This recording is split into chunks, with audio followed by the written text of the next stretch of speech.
성도의 기도 하십시다. 옆 사람들과 앞뒤상으로 인사하시면서 잘 오셨습니다. 반갑습니다. 이렇게 인사하시면서 말씀 보겠습니다. 감사합니다. 자, 하나님 말씀 보겠습니다. 사도행전 17장 16절에서 34절입니다. 사도행전 17장 16절에서 34절까지 말씀 보도록 하겠습니다.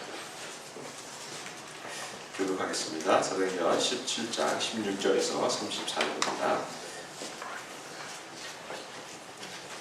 조금 깁니다. 자, 먼저 있습니다. 바울이 아덴에서 그들을 기다리다가 그 성에 우상이 가득한 것을 보고 마음에 격분하여 베드로에서는 유대인과 경건한 사람들과 또 사도에서는 날마다 사람들과 어떤 에피쿠로스와 스토아 철학자들도 바울과 쟁론할세 어떤 사람은 이르되 이 말쟁이가 무슨 말을 하고자 하느냐 하고 어떤 사람은 이르되 이방신들을 전한 사람인가 보다 하니 이는 바울이 예수와 부활을 전하기 때문이로라. 그를 들어 아베아라고 하며 말하기를 내가 말하는 지혜로 가르치니 무엇이지 내가 어떤 이상한 것을 우리 귀에 들려주니 그 무슨 뜻인지 알고자 하노라 하니 모든 아베아 사람과 아버지와 된 외국인들이 가장 새로운 것을 말하고 듣는 것 위에 가지시가 세지 아니하노라. 바울이 아레오바고 사람 가운데 서서 말하되 아덴 사람들아 너희를 보니 범사에 종교심이 많도다. 내가 돌다니며 너희가 위하는 것들을 보다가 알지 못하는 신에게라고 생각하고 보았으니 그런즉 너희가 알지 못하고 위하는 것을 내가 너희에게 알게 하리라. 우주와 그 가운데 있는 만물을 지으신 하나님께서는 천지의 주제시니 손으로 지은 전에 계시지 아니하시고 또 무엇이 부족한 것처럼 사람의 손으로 승리를 가르치는 것이 아니니 이는 만민에게 생명과 호흡과 만물을 주시는 이시니라. 인류의 모든 족속을 한 혈통으로 만드사 온 땅에 살게 하시고 그들의 연대를 정하시며 거주의 경계를 한정하셨으니 이는 사람으로 하나님을 더더 찾아 발견하게 하셨으니 그는 우리가 살아계셔 멀리 계시지 아니하노라. 우리가 그를 힘입어 살며 기동하며 존재하느니라. 너희 시인 중 어떤 사람들의 말과 같이 우리가 그의 소생이라 하니 이와 같이 하나님의 소생이 되었은즉 하나님을 금이나 은이나 돌에나 사람의 기술과 권한으로 주인 것들과 같이 기술을 것이 아니니라. 알지 못하는 시대에는 하나님이 간구하셨거니와 이제는 어디든지 사람에게 다 명하사 회개하라 하셨으니 이는 정하신 사람으로 하여금 전을 공의로 심판하기를 작정하시고 이에 그 주자 가운데서 찬송하시는 것으로 모든 사람에게 믿을 만한 증거를 주셨습니다. 그들이 죽은 자의 부활을 듣고 어떤 사람은 조롱도 하고 어떤 사람은 이 일에 대하여 네 말을 다시 듣겠다 하니 이에 바울이 그들 가운데서 같이 몇 사람이 그를 가까이 하여 믿으니 그 중에는 아레오바고 하는 디오니시고와 다말이라 하는 여자와 또 다른 사람들도 있었더라. 아멘. 아멘. 조금 긴 본문이었습니다. 한 주간 여러분 잘 평안하셨습니까? 아멘. 네, 반갑습니다, 여러분들. 우리는 세상 속에서 살아가는 그리스도인입니다. 다른 말로 하면 세상 속에서 사는 것은 세상 위나 아니면 세상 바깥이나 세상과 떨어져서 사는 사람이 아니라고 하는 사람들입니다. 그래서 우리는 세상의 철학, 문화, 그 다음에 세상의 풍조 가운데 깊이 빠져 사는 사람입니다. 그럼에도 불구하고 우리는 하나님을 믿습니다. 아멘. 그래서 이곳에 우리가 예배하러 왔습니다. 그러나 여러분 한 주간 사시면서 세상의 여러 가지 풍조 가운데 사시면서 아마 많은 유혹을 받으셨을 거예요. 많은 유혹을 가운데 여러분들이 이 가운데 오셨고 많이 흔들렸고 왜냐하면 세상이 절대로 만만하지가 않기 때문에 그렇습니다. 그렇죠? 여러분 눈초리 보니까 벌써 세상의 많은 유혹 가운데 넘어지고 흐트러지고 그래서 아마 이 예배 가운데 오신 여러분들도 아마 있을 겁니다. 그래서 오늘 우리는요 이곳에서 예배하면서 이 세상을 알아야 되고 세상을 이길 능력을 우리가 받아야 됩니다. 아멘. 그래서 우리가 예배로 나온 거예요. 오늘 이 본문을 통해서 세상을 이길 수 있는 힘을 얻고 돌아가실 줄을 축복합니다. 아멘. 자 그러면 본문으로 좀 들어갈 텐데요. 좀 잠깐 틀어주시겠어요? 지난주에 얘기했듯이 이제 우리는 계속 사도행전 지금 17장을 보고 있는데 데살로니가와 그다음에 베레아서 그 지역에서 이 바울이 떠났던 그 상황에서 이제는 아테네로 돌아오는 상황입니다. 제가 잠깐 이 본문을 이 지도를 좀 보면서 좀 설명하겠습니다. 조금만 기다리면 나올 텐데요. 이 지도를 보시면요, 지난주에 저희가 이 데살로니가와 베레아 지역을 봤습니다. 보이십니까? 요거는 1차고 2차로 좀 넣어주시겠어요? 2차 전도에. 예. 이제 보시면 저쪽 끝에 보시면 저 데살로니가 지역과 베레아 지역 보이시죠? 저쪽 지역에서 이제 이 데살로니가에서도 쫓겨났고, 그 다음에 이 베레아 지역에서도 쫓겨납니다. 그러면서 이제 아예 요 밑으로 내려와가지고 요 아테네 지역과 아테네 지역과 그리고 그 옆에 있는 고린도와 이제 갱그레아에서 없어졌어요. 없어지게 됩니다. 자, 이쪽을 보시면요, 이 아테네 지역과 이 고린도, 오늘날 여기가 지금 어디냐면 그리스 지역입니다. 마케도니아 전체적인 성경의 마케도니아 지역이 나오고, 아예 이제 이 베레아에서 확 내려와가지고 이 아테네와 이 고린도 지역을 이제 다음 주에 이제 고린도를 보게 될 것이고, 오늘은 아테네 정도에서 보게 되는 장면입니다. 자, 그러면 이 아테네, 자, 이걸 꺼주시고 좀 돌아오겠습니다. 지금 이제 바울이 지금 이 아테네에 혼자 와서 지금 그가 아테네 이 아덴이라고 성경에 아덴이라고 나와 있는데 이 아덴 지역에 혼자 들어와 있는 것을 알 수 있습니다. 아테네, 그다음에 아덴, 정말로 엄청난 지역입니다. 이 지역은 뭐 지금도 그렇지만 이 지역은요, 고대 그리스의 수도고, 지금도 그리스의 수도고, 고대 이 지역에 있어서 정치, 철학, 문학, 그리고 건축, 이 모든 것에 아주 중심이 되는 곳이었어요. 정치를 얘기해 볼까요? 이미 한 400년 전에 이쪽 지역에서 필리방이 있습니다. 이 필리방의 아들이 누군지 혹시 아십니까? 혹시 아시는 분 있으면 나중에 나한테 알려주세요. 누구냐 하면 알렉산더 대왕입니다. 이 알렉산더 대왕이 이 지역에서 나와서 그 당시 중동 지역 전체를 다 통괄한 정치적인 왕이었습니다. 이것이 벌써 400년 전이 났습니다.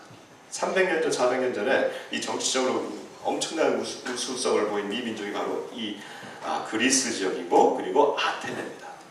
그리고 또 하나, 세상에 지금 우리 모든 우리 그 국가들이 추구하고 있는 정치 체제가 민주주의라고 하는 체제입니다. 이 민주주의가 바로 이 아테네에서 탄생했다고 하는 것입니다. 그래서 지금 이 아테네, 오늘날의 이 그리스 지역이 지금 굉장히 어려워요. 오늘날에. 그래서 이 그리스 지역에 지금 이제 신문을 읽으니까 세상의 모든 민족의 지금 이 나라의 체제가 우리나라에서 왔기 때문에 당신들이 우리를 다 도와야 된다 이렇게 얘기할 정도로 그렇게 자부심이 강한 민족이 바로 그리스 민족입니다. 철학. 400년 전에 이 지역에 어떤 한 철학자가 나타났습니다. 그 사람의 이름 누군지 아십니까? 소크라테스. 들어보셨어요? 소크라테스의 제자가 누굽니까? 플라톤. 그의 제자가 누굽니까? 아리스토텔레스. 그러니까 지금 이 소크라테스, 그 다음에 플라톤, 그 다음에 아리스토텔레스, 이러한 철학의 기원이 되는 곳이 바로 이 그리스 지역이라고 하는 사실이에요. 그러니까 엄청난 이 철학의 이 깊이가 있어요. 제가 이제 철학과를 나왔기 때문에 철학을 조금 배웁니다. 동양 철학이 아니라 저는 서양 철학인데 첫 시간에 가서 서양 철학 개론을 하면요, 어디부터 배우냐면 그리스 철학부터 합니다. 소크라테스부터요. 그러니까 세상의 모든 철학의 기본이 되는 곳이 바로 이 아테네입니다. 건축. 뭐 저는 가보지 못했어요. 그러나 이렇게 뭐 여러 가지 보면 파르테논 신전이라고 하는 엄청난 신전이 있습니다. 거기에. 그러니까 세상에 지금도 그 많은 관광객들이 가가지고 그곳을 관광하는 것이 바로 이 건축의 또 중심지가 이 그리스 지역에 있어요. 문학. 여러분, 이 서양 세계에 있어서 이 문학에 아주 근원이 되는 문학이 있습니다. 호모의 들어보셨어요? 오디세이와 일리아드. 여기가 이게 대서사시거든요. 이게 문학이에요. 이게.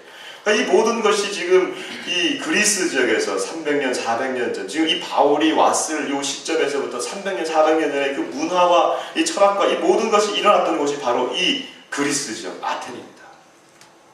이 아테네 지역에 지금 전도자 바울이 혼자 서 있어요. 왜냐? 지난주까지 보셨지만 이 실라와 디모데가 그를 놔두고, 실라와 디모데를 놔두고 지금 아테네, 이 전도자 바울이 이 아테네 지역에 지금 혼자 서 있습니다. 지식이라고 하면 떨어지지 않는 바울. 그래서 그도 그 그리스 문화를 알고 있었고요. 물론 그 그리스 지역이 아테네 지역이 이 당시에 지금 누구의 속국이냐면 로마의 속국입니다. 그럼에도 불구하고 로마가 자기가 이 점령을 했지만 로마가 이 그리스 문화를 너무 좋아해가지고 로마마저도 이 그리스, 이 아테네 지역과 이 그리스 전체를 자치주로 인정해 줄 만큼 지금 문화적 우수성을 갖고 있는 민족이에요. 그러니 이 바울이 지식이라고 하면 떨어지지 않는 이 바울이 지금 이곳에 와서 주눅 들지 않겠습니까? 그도 혼자 서 있습니다. 지금 아테네 이 거리를 걸어가면서 그가 지금 혼자 서 있는데 이 엄청난 문화의 중심지인 이 아테네에 와서 주눅 드는 것이 분명한데 그렇지 않습니다. 오늘 바울은 그렇게 다르게 표현하고 있습니다. 16절을 같이 한번 읽어보십시다. 16절 같이 한번 읽어보겠습니다. 시작. 바울이 아테네에서 그들을 기다리다가 그 성에 우상이 가득한 것을 보고 마음에 격분하여. 바울이 본 것과 느낀 것이 있습니다. 바울이 본 것이 이겁니다. 우상이 가득하여, 가득한 것을 봤다.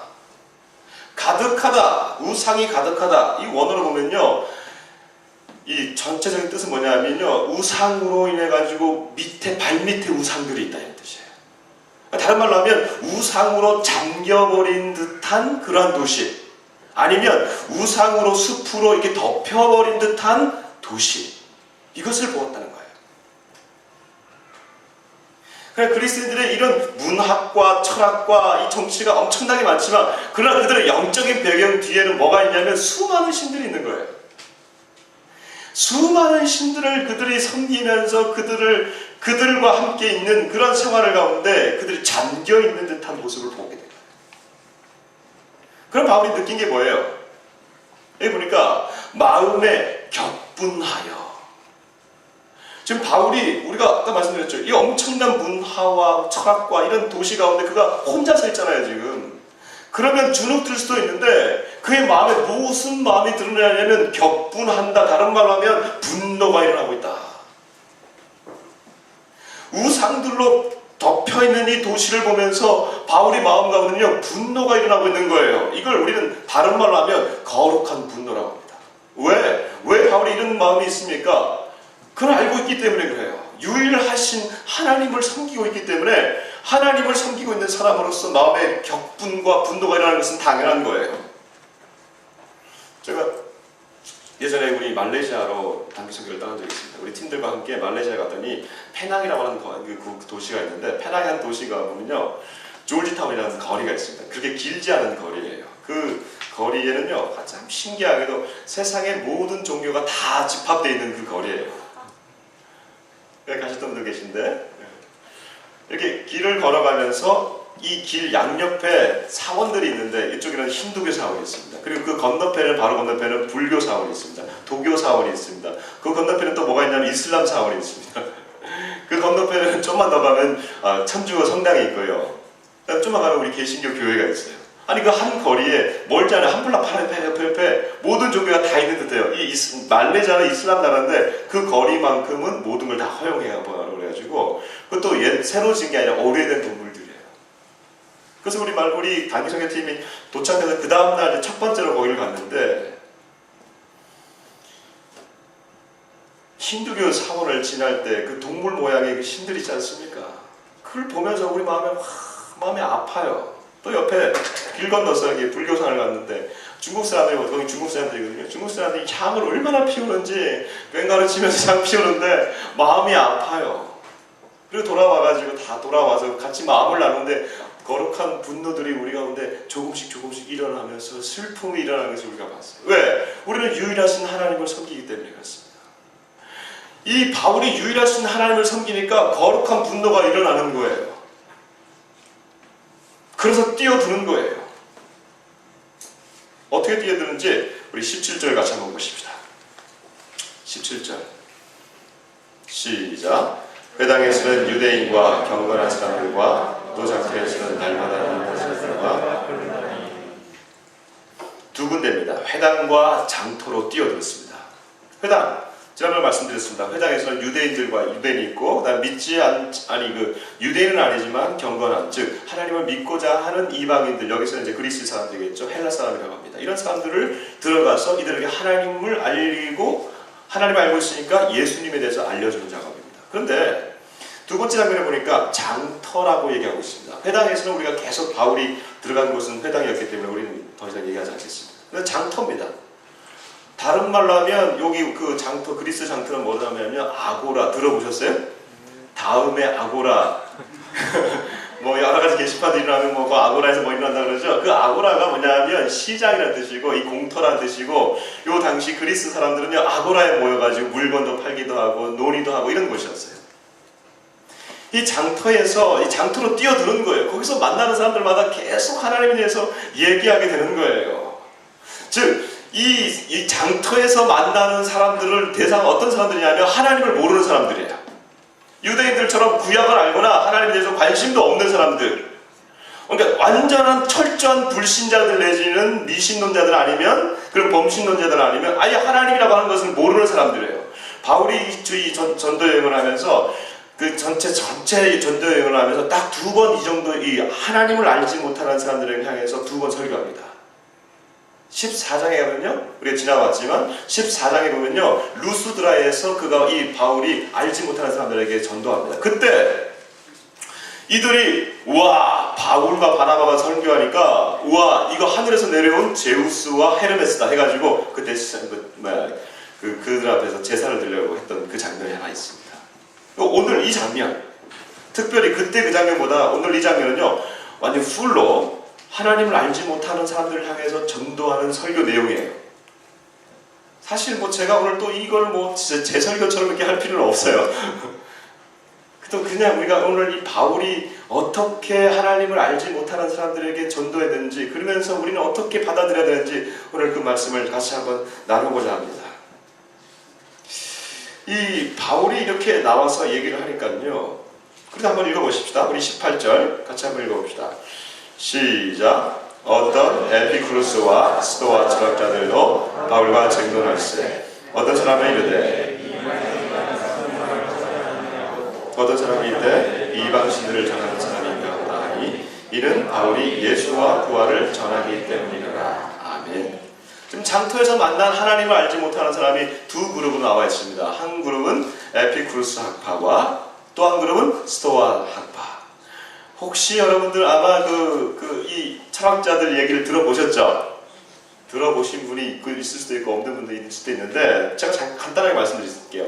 이 철학자들이요, 에피쿠루스 철학자들과 그다음에 스토아 철학자들인데, 에피쿠루스 기원전 이 바울 시대로부터 약 300년 전에, 350년 전에, 그러니까 기원전 300년에 태어난 에피쿠루스라고 하는 사람이 만든 철학 사상이에요. 어떤 사상이냐면요, 이 사람은 이 세상에는, 잘 들으세요, 신이 있거나 신이 없거나 아니면 신이 있어도 우리 인간 세상에 관여하지 않는다, 간섭하지 않는다. 그래서 우리는 이 신이 없는 이 세상에서 우리끼리 살아야 되기 때문에 이 인간관계에 있어서 최고의 덕목은 뭐냐면 쾌락이다. 그래서 여기서 단순히 우리가 육체적 쾌락만을 얘기하는 것이 아니라 고통이 없는 그 삶이 우리가 쾌락이고, 그 고통 없는 삶을 추구하기 위해서 우리는 그 아픔이 없는 상황으로 올라가야 되는데 그 경지에 이르는 것이, 혹시 들어보셨어요? 이들이 말하는 용어로 아타락시아. 무슨 철학 시간 같죠? 이게 이 에피쿠루스 학파가 했던 거예요. 그러니까 이 사람들이 죽으면요 어떻게 될까? 그러면 죽으면 우리의 영혼은 없기 때문에 그냥 이 물질 세계의 최소의 단위가 뭐냐면 원자잖아요. 원자로 돌아간다는 거예요. 스토아 학파가 있습니다. 제노라고 하는 사람이 300년에 똑같이 만들었어요.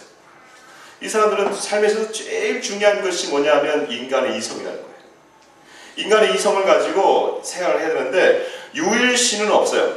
하나님 같은 유일신은 없고 모든 사물에 신이 있어요. 피아노에도 신이 있어요. 텔레비에도 신이 있어요. 그래서 우리가 이걸 다른 말로 하면 범신론이랍니다. 모든 사물에 신이 있다. 그리고 이 세상은 조화롭게 살아야 되기 때문에 거기에 맞춰 살아가야 되는데, 그러니까 그것을 살아갈 수 있는 최고의 수단은 우리의 이성을 사용하는 것이다. 자, 아시겠죠? 에피쿠로스 학파는 좀 다릅니다. 그러니까 극과 극의 사이에 있는 스토아 학파와 에피쿠로스 학파가 지금 이 당시 지금 바울이 만난 사람들이에요. 근데 이러한 이 철학사조에서 이 바울을 지금 얘기하고 있는데, 바울을 향해서 뭐라고 얘기하고 있냐면, 지금 이 말쟁이가 무슨 말을 하려고 하는지 들어보자라고 하는 거예요. 그러니까 지금 이 아테네 이 주류 도시에서 지금 에피쿠로스와 그다음에 스토아 학파가 이 철학을 얘기하고 있는데, 지금 한 이방인이 와가지고 얘기하고 있는 이 바울을 향해서 말쟁이라고 얘기하고 있어요. 이 말은 무슨 뜻이냐면, 새가 모이를 주워 먹는, 이 부스러기를 주워 먹는 것을 말하는 거거든요. 그래서 지금 이 아테네 지역에서 지금 수준 높은 이 철학을 얘기하고 있는데, 한 사람이 와가지고 너는 완전히 우리의 논의에 끼지도 못하는데 한번 얘기해봐, 이런 뜻이에요. 여러분, 지금 어떻게 보면 우리도 마찬가지예요. 스토아 학파와 에피쿠로스 학파가 사실은요, 그냥 학파로 끝난 것 같지만, 이들의 사상이요, 이 철학세, 이 서양 철학에서 그 근간을 이루면서 이성주의와 그 다음에 육신주의로 흘러가는 그 큰 고리를 만드는 것이거든요. 오늘날에도 마찬가지죠. 이 쾌락주의와 이성주의가 오늘날 세상의 풍조를 대변하는 거랑 마찬가지라고 생각해요. 오늘 우리는 과학 중심주의로 살고 있습니다. 과학이라고 하는 것은요, 철저한 이성과 인과관계로 이루어진 것입니다. 여러분, 1 플러스 1은 뭐가 돼요? 2가 되는 거예요. 1 플러스 2가 아니지. 1 플러스 1은 2가 되고, 2 플러스 2는 4가 되고, 4 플러스 4는 8이 되고, 그 다음에 얘기하지 마세요. 힘드시니까. 1 플러스 1이 뭐 귀요미가 되는 게 아니에요. 그러니까 이 과학의 세계는 이성의 세계란 말이죠. 계속 이렇게 다른단 말이죠. 철저한 이성 중심주의가 우리 가운데 있습니다. 그런데 또 한편으로 보면 우리 가운데는 지금 에피쿠로스적인 그런 사상이 있어요. 무슨 말이냐면 쾌락주의가 있어요. 물론 에피쿠로스가 육신의 쾌락만을 얘기하고 있지는 않았어요. 그러나도 불구하고 오늘날 이 쾌락주의가 우리 삶 가운데 얼마나 들어와 있습니까? 모든 것이 다 쾌락으로 지금 치닫고 있는 이 우리의 문화 가운데, 우리는 어쩌면 에피쿠로스와 지금 스토아 학파들과 같은 있었던 그 가운데 바울과 같이 서 있습니다. 이 시대의 이 문화의 코드나 이 논의의 어떤 중심에 서서 바울처럼 지금 그들은 우리를 상대해 주지도 않는 것처럼 보여요. 마치 우리 기독교가 우리가 믿고 있는 이러한 교회와 우리가 믿고 있는 사상에 대해서, 구원관에 대해서 그들은 논의의 대상으로 끼워주지도 않는 것 같이 얘기하고 있어요. 그러나 여러분, 우리가 그렇습니까? 우리가 그렇게 지금 이런 논의의 하층 구조 밑에 가운데 있습니까? 우리가 믿고 있는 이 하나님이 그런 하나님이십니까? 결코 그렇지 않잖아요. 우리는요, 이 세상을 향해서 계속적으로 바울과 같은 도전을 해야 되는 거예요. 지식층들에게 가가지고 계속적으로 그들을 전도하고 얘기를 해야 되는 거예요. 지금 세상이 우리를 향해서 지금 욕하고 손가락질하는 것은 우리가 믿고 있는 하나님에 대해서 얘기하는 것이 아니라, 우리가 믿고 있는 우리들 자신을 보고 얘기하고 있는 것이고, 지금 무너져가고 있는 교회의 행태를 보고 손가락질하는 것이지, 우리가 믿고 있는 하나님, 우리가 믿고 있는 구원, 이것에 대해서 얘기하는 건 아니란 말이에요. 그렇다면 우리는 이 구원에 대해서, 하나님에 대해서 말씀해 줘야 되는 거예요. 바울처럼 우리가 뛰어들어야 되는 것입니다. 이 사람들이 지금 바울에게 말하라고 얘기를 해요. 그러니까 이들이 지금 바울에게 얘기할 때 바울이 기회를 얻습니다. 18절 한번 보십시다.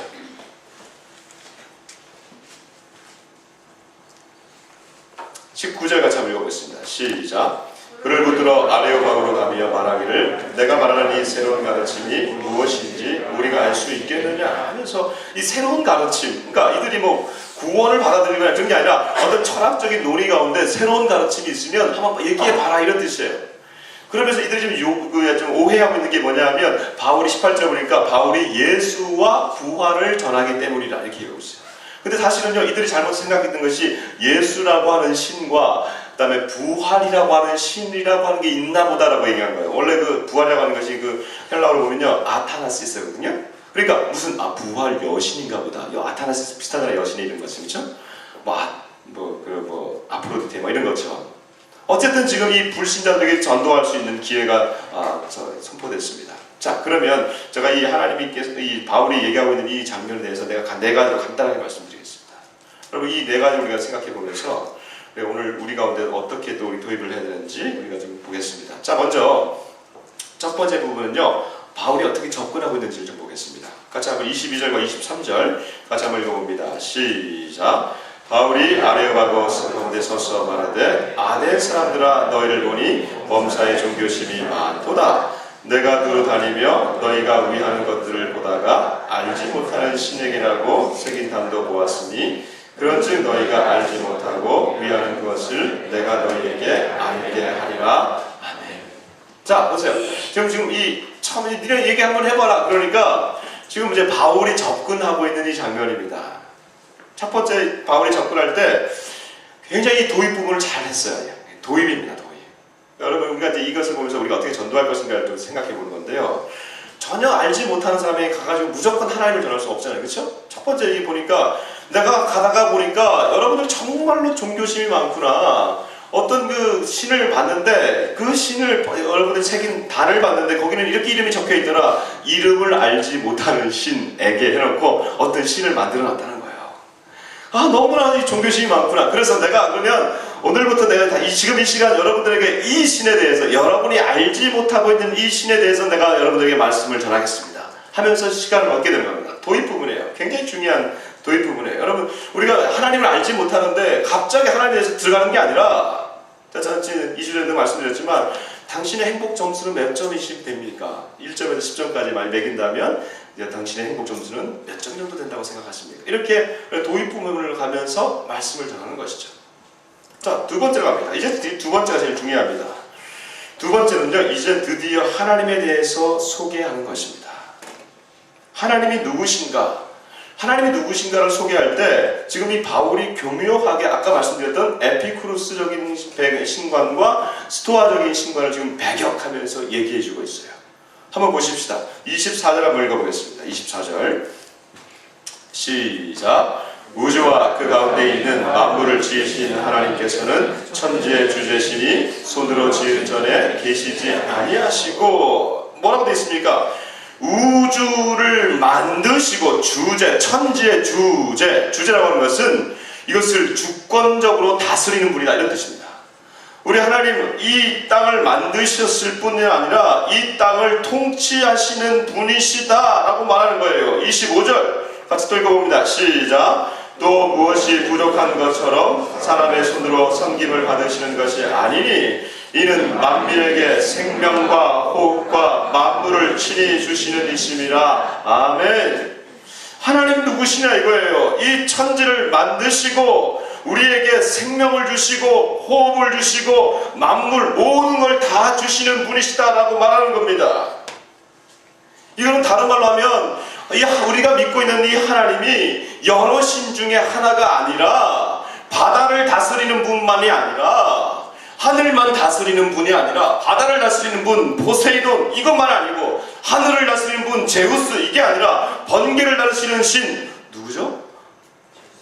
제우스인가? 아, 제우스구나.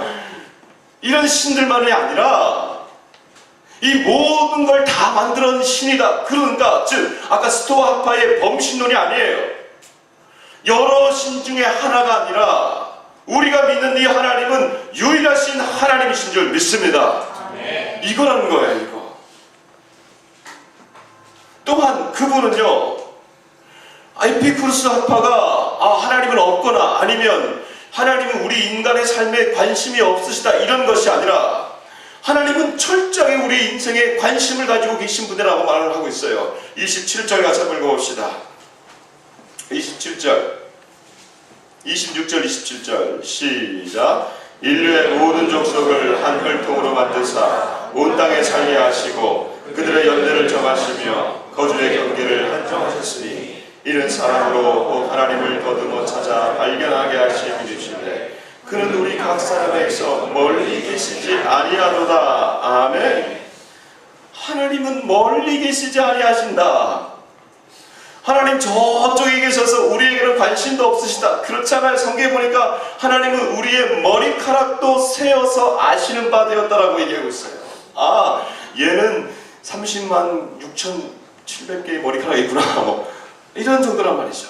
그러니까 우리의 아주 세밀한 부분까지도 알고 계신 하나님, 나의 마음속까지도 철저하게 알고 계시는 그 하나님. 그러니까 지금 이들이 지금 이 에피쿠르스와 스토아 학파들이 알고 있는 이 신관을 지금 배격하면서 하나님을 하나님으로 지금 얘기해주고 있는 것입니다. 자, 그러면 하나님을 하나님으로 분명하게 우리가 받아들이고 난 다음에 우리가 해야 될 것이 뭐냐면, 그러면 이 하나님과 우리와는 무슨 관계냐 이거예요. 하나님이 천지의 창조를 만드시고 천지를 창조하시고 그리고 우리를 관심을 가지고 있는 이 하나님, 우리에게는 어떤 존재냐 이거예요. 28절 같이 한번 읽어봅니다. 28절 시작. 우리가 그를 힘입어 살며 기도하며 존재하느니라. 너희 시인 중 어떤 사람들의 말과 같이 우리가 그의 속생이라 하니. 여기 보니까 우리는 바로 이 하나님으로부터 힘입어 살고 기동하고 존재한다. 살아계신 유일하신 그 하나님, 그리고 우리의 삶에 있어서 관심을 가지고 있는 그 하나님, 그 하나님으로부터 힘입는다. 즉 우리가 존재하게 된다. 성경에 보니까요, 창세기에 보니까 하나님이 이 흙으로 인간을, 아담을 만드시고 아담을 만드셨어요. 아직 인간이 아니에요. 자, 무슨 작업을 합니까? 그 코에 무엇을 불어넣으시죠? 생기를 불어넣으죠. 이게 다른 말로 하면요, 하나님의 숨결을 불어넣는다는 뜻이에요. 그러니까 인간이 흙으로 만들어졌을 때는요, 이게 인간이 아니에요. 여기까지. 근데 인간이 흙으로 만들어지고 난 다음에 여기다가 하나님이 당신의 숨결, 즉 하나님의 형상으로 만들어졌을 때뿐만 아니라 하나님의 그 하나님 되신 숨결을 우리 가운데 불어넣어 주니까 우리가 이 진흙덩어리가 존재를 얻게 되고 힘을 얻게 되고, 기동하다가 하는 움직이는 무브거든요. 움직이게 되고 그 다음부터 우리가 존재하게 되는 거예요. 그러니까 하나님의 숨결이 우리 가운데 들어오니까 여러분들이 지금 움직여지게 되는 거예요. 아담부터 지금 이렇게 한 혈통으로 만들어져서 우리가 왔잖아요. 지금 여기까지. 연대를 거주하시고, 연대를 만드시고, 경계를 한정하시고, 각 민족들마다 그렇게 살게 하시고, 그 민족의 또 경계와 거주 지역과 그 다음에 연대, 어디까지 갈 것인지도 하나님 다 알고 계시는데, 우리 한 사람 한 사람에게 지금 숨결을 불어 넣어 주셔서 우리가 살고 있다, 이 말씀입니다. 그러니 우리는 하나님 없이는 못 사는 존재예요. 우리는 하나님의 숨결이 머무는 존재예요. 여러분, 하나님의 숨결이 머물지 않고 쑥 떠나가면 그걸 우리가 뭐라고 합니까? 그걸 우리가 죽는다고 그래요. 그러면 우리가 지능이었구나 라는 것을 알게 되지 않습니까? 여러분, 사람이 떠나는 걸 그럼 보신 적 있으세요? 그것만큼 정말 우리가 지능이구나를 알 수 있는 게 어디 있어요? 전 저희 이모부가 돌아가신 걸 제가 제 눈에서 봤어요. 마지막 숨결을 거두는데요, 몇 번 얘기했지만 저희 이모부가 마지막 숨결을 거두면서 눈물 한 방울을 쫙 흘리시더라고요. 딱 흘리고 그냥 멈추시더라고요. 그게 마지막이에요. 그리고부터는 그거는 그냥 진흙이에요, 진흙. 화장터에 가봤습니다. 화장터에 들어가가지고 한 시간 정도 있으면 이 화장이 다 끝나면요, 들어갈 때는 관으로 나오는데 나중에 이렇게 뼈를 추려요. 뼈를 추리는 과정에서 이 솔 같은 걸로 첫 뼈를 추립니다. 뼈만 남아요. 나머지 모든 가죽과 이런 머리카락 이런 모든 걸 다 하나의 먼지 재가 돼버리는 거예요. 그걸 압축하니까, 한 시간 만에 압축하니까 우리는 정말 진흙이구나 이거예요. 우린 정말 연약한 사람들이에요. 한 사람 한 사람, 지금 이 시간에 있는 여러분 한 사람 한 사람이 지금 하나님의 숨결이 있기 때문에 우리가 기동하는 거예요. 이 연약한 우리가 무슨 짓을 하느냐? 이렇게 연약하고 창조주를 향해서 우리가 이렇게 연약한데, 이 창조물이, 이 연약한 우리가 창조주를 향해서 손을 가지고 이 창조주를 잡아버리려고 하는 노력을 한다는 거죠. 이게 창조주와 창조물의 역전이라는 겁니다.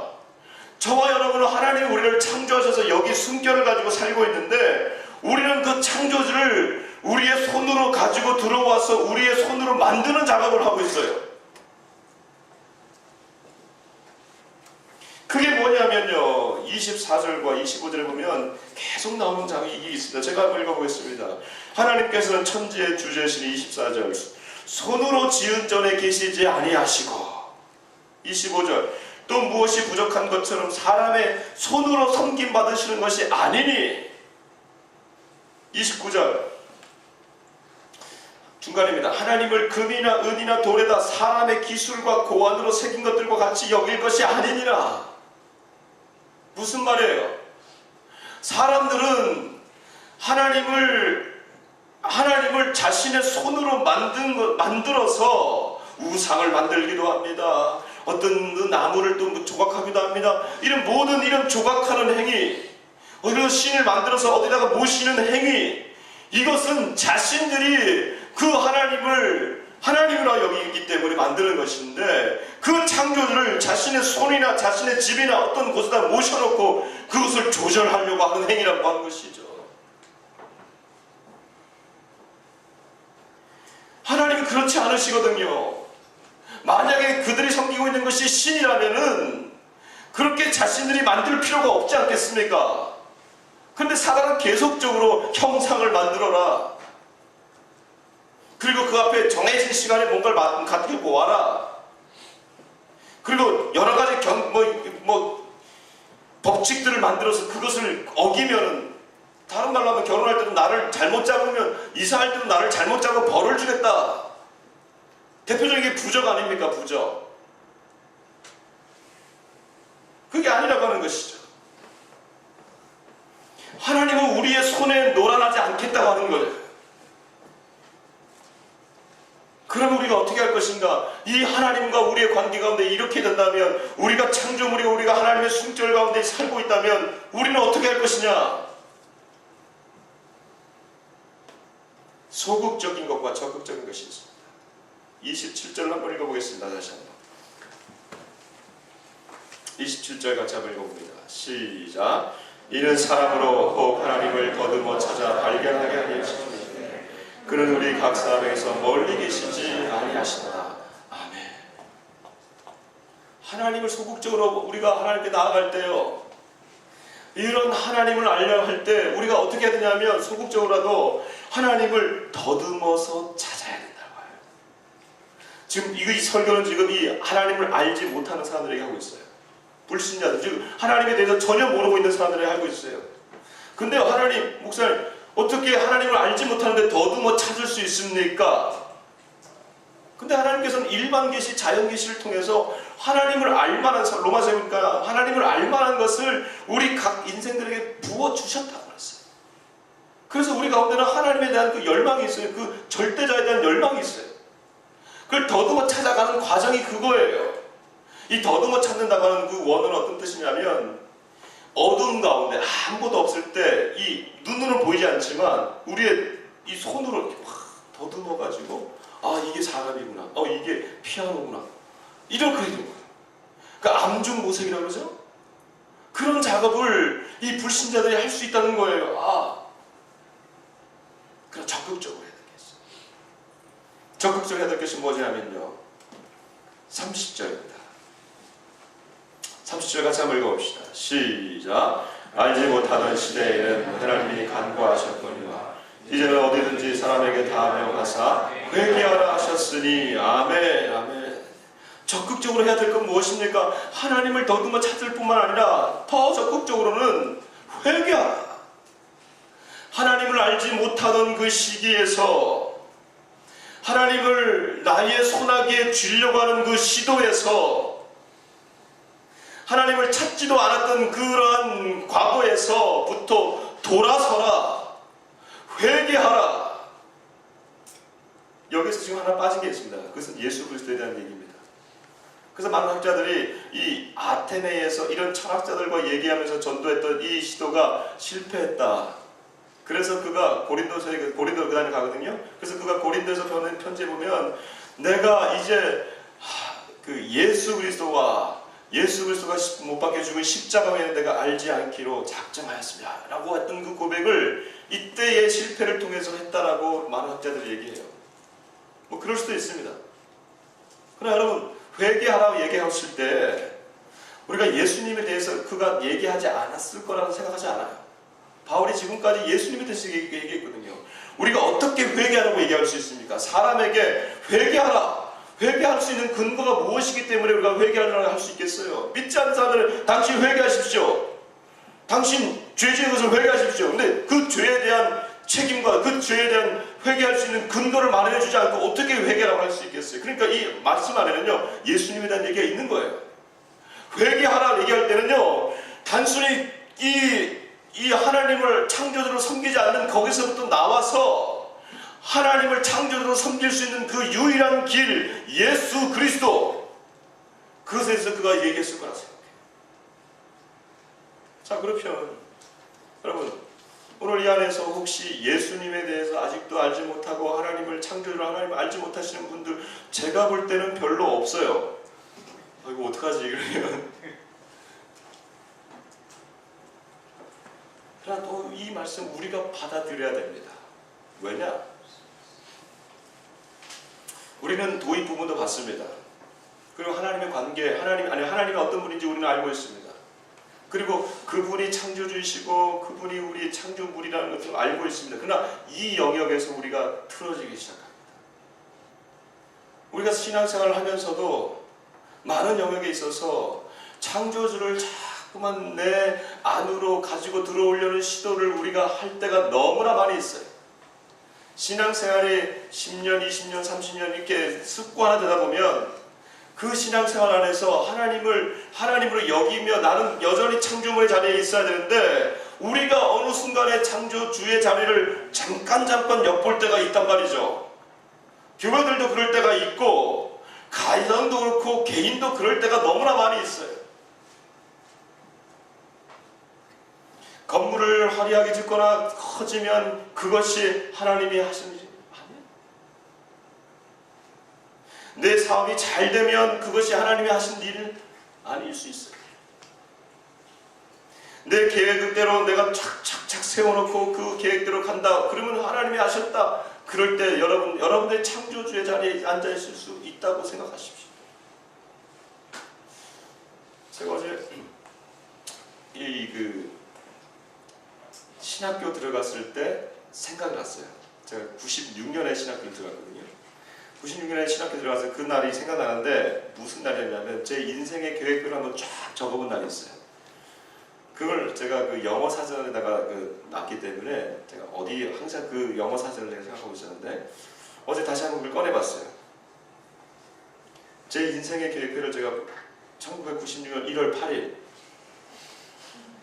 적었어요. 이게 언제냐면요. 이게 96년 1월 8일이면 1월달, 2월달 헬라어랑 히브리어 집중 강의할 때요. 그러니까 제가 그때 들어가지고 한 주간 들어가가지고 헬라어를 막 공부할 때 공부하기 싫어가지고 도서관에서 이거 썼던 거예요. 근데 내가 알고 있어요. 이 날을. 그날 밤을 기억하고 있어요. 그래서 제가 인생의 계획을 쫙 해놓고 계획을 쫙 잡아놨어요. 그래서 뭐 계획이냐면 언제부터는 언제까지는 뭐하고 언제까지는 뭐하고 언제까지는 뭐하고.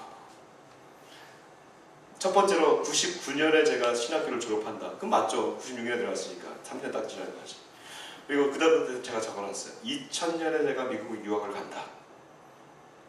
그 다음에 2005년에 학위를 취득한다. 제 나이 36세.